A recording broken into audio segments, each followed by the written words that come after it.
今日生活主管會同大家介紹一個 XO 醬黃金蝦。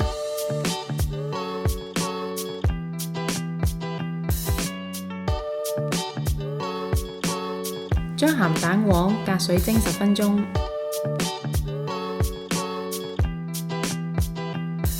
趁鹹蛋黃仲熱嘅時候，用叉壓碎佢。將中蝦洗乾淨，剪尖刺腳，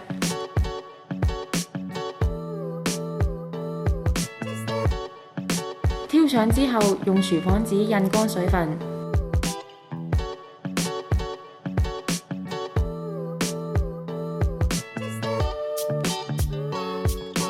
再加少少鹽，醃30分鐘。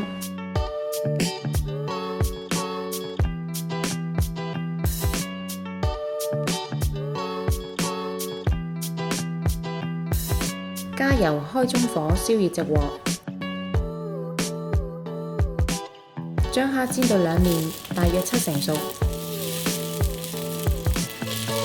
或者蝦轉咗橙紅色，可以夾起，擎乾油份陣間用。將隻鑊洗乾淨抹乾，加牛油用細火煮溶。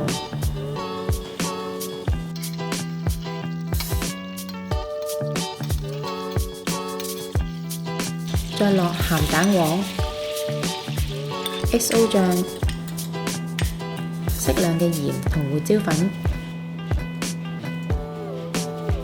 炒勻至鹹蛋黃起泡，再加入蝦，轉中火炒到全部蝦都沾滿鹹蛋黃醬。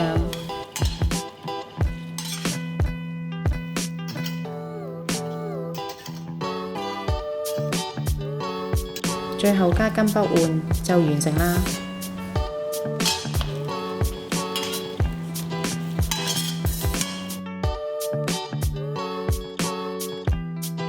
鍾意我哋條影片嘅朋友可以 like、subscribe、share， 同埋記得撳着個鐘仔，可以第一時間收到我哋嘅最新資訊同埋影片。